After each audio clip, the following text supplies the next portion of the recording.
cosmos is a seemingly endless expanse of space, of time, and of mystery. One of the first questions humankind ever asked was, where did it all come from? Or did it come from anywhere at all? This question is still being asked, and chances are this question will forever be asked until there is no one left to ask it. Over the course of human history, there have been poets, rabbis, philosophers, storytellers, scientists, and ordinary folk who have speculated as to what the answer to that question might be. And there have also been others who have charismatically proclaimed to the world that they know without the shadow of a doubt what that answer is. Some people believe that it all came from nothing. Some people believe that it has always existed. Some people believe that it is all just an illusion, a dream, a simulation. Some people believe that it is something far more absurd, more bizarre, and more incomprehensible than even that. And others believe that it was all created by some sort of a higher power, a supreme intelligence, a god. I definitely don't claim to know where the cosmos came from. Maybe it was a god. Maybe it is some celestial dream. Or maybe the cosmos has always existed. But then again, maybe the origin of the cosmos is something that humankind has never even considered, and possibly never will. Because maybe it is something that we could never even understand. I don't know. I probably never will know. My great-great-great-grandchildren will probably never know, but that's okay. I'm okay with that. The cosmos is awesome. It's terrifying, and it's beautiful. And wherever it came from, or whoever put it here, I'm just thankful that I had the chance to see it, to be a part of it, and to experience it with others like you. Hey, what's up? I'm Dallas Wade, and welcome back to another worship service. Today, I would like to share some of my thoughts regarding the cosmos, humanity, and God, and I would like to specifically look at how those three things are inappropriately used by Christians to argue for the validity of the Bible and of Christianity.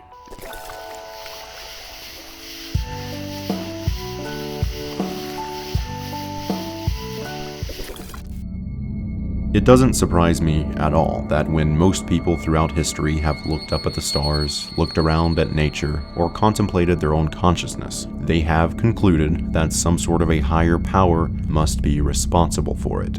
It's a very intuitive thing to consider. Whether it's right or wrong, it does make sense. We create things all the time. We create houses, we create tools, we create stories, we create games, we create computers, we even create artificial intelligence. So it's not at all stupid to then ponder the possibility that maybe someone else created all of this and all of us.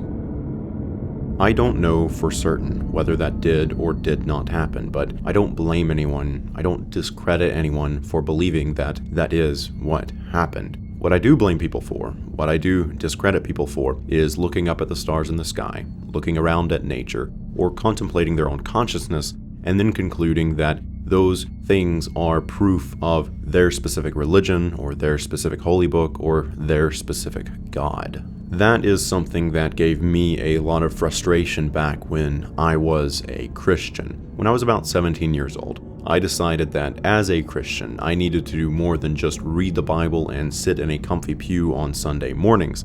I also needed to be sharing the gospel with non-believers, but I realized that in order to do that, I needed to be able to show them more than just the contents within the Bible. I also needed to be able to show them why the contents in the Bible were true to begin with. Otherwise, why should they care what was in the Bible? Up until that point in my life, I had never actually looked for proof of the Bible. I had always just had faith in it. So when I started watching Christian apologists, when I started reading Christian apologetics, and when I started asking pastors and preachers to tell me about the proof of the Bible, I was extremely disappointed when most of what they told me wasn't even remotely related to the Bible. Most of what they told me were these arguments right here. The argument from beauty. The universe is so beautiful that it must have been designed.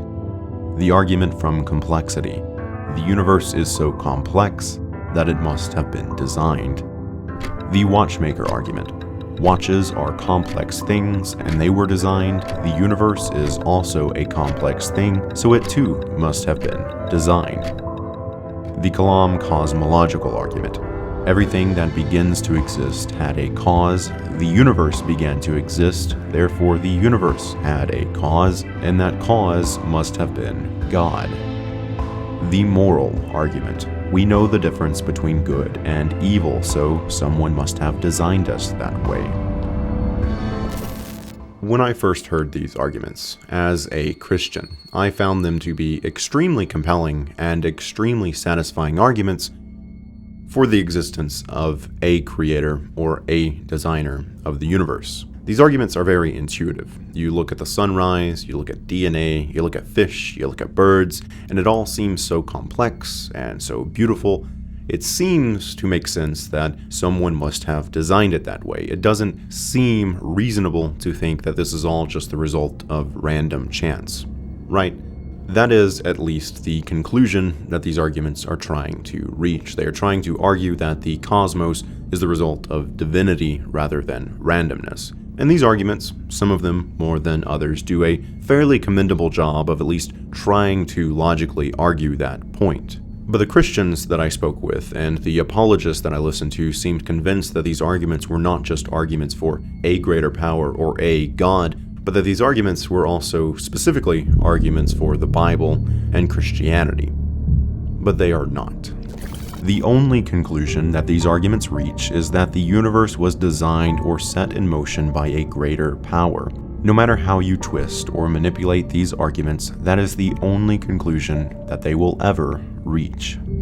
And this is exactly why Muslims, Jews, Hindus, pagans, and theists of all flavors also use these very same exact arguments, because they are not arguments for Christianity.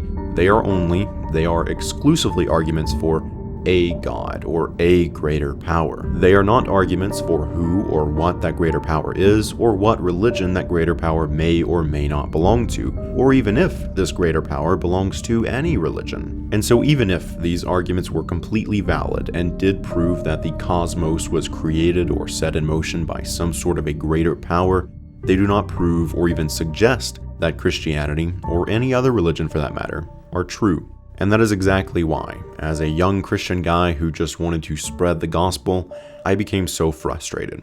I was so frustrated because all I wanted was proof of the Bible and Christianity, because I wanted to share that proof with non-believers. But almost all that I got were these kinds of arguments. And these kinds of arguments are not proof of Christianity.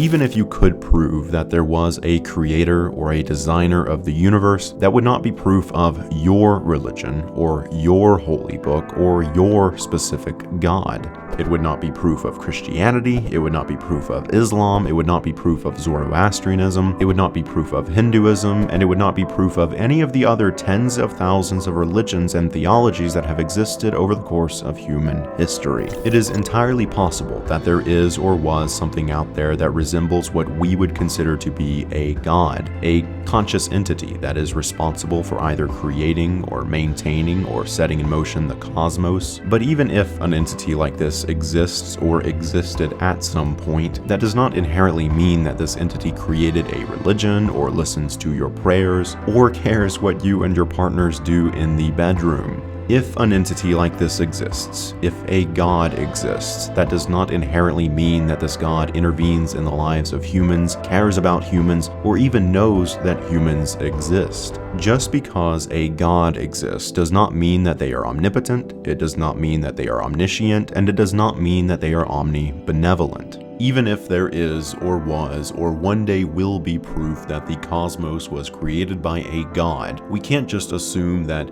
we know what this God is like, or what else this God has done. And we definitely can't assume that this God belongs to some religion or belongs to some religious book. If you want to prove that your religion, your religious book, or your specific God are real, then go do that. Go find proof for your religious book. Go find proof for your religion. Go find proof for your specific God. But don't pretend like the cosmos is proof of those things, because it most certainly is not. Stars, planets, moons, nebulae, quasars, and black holes are not proof of your religion. Oceans, forests, deserts, canyons, glaciers, and mountains are not proof of your holy book. And DNA, atoms, protons, fish, birds, bats, eyes, hearts, and minds are not proof of your specific God. So quit pretending like they are. Anyway, that's all that I've got for you today. If you enjoyed this video, or if you got anything out of it, make sure you click that like button. And if you really liked this video, then please share it on your social media so that more people can see it. And if you want to see more videos from me and you're not already subscribed, make sure you click that subscribe button. And if you want to be notified whenever I upload a new video, make sure you activate the little bell icon down below. Also, if you would like to help support what I do financially, like help pay for my editing software or my music or the energy drinks that I have to drink to record and edit these videos, you can donate as little as $1 a month over on Patreon. There's a link in the description down below. That helps out tremendously. I really appreciate everyone who donates over there. You guys are the best. So anyway, thanks for watching, thanks for supporting what I do, and I'll see you guys in the next worship service.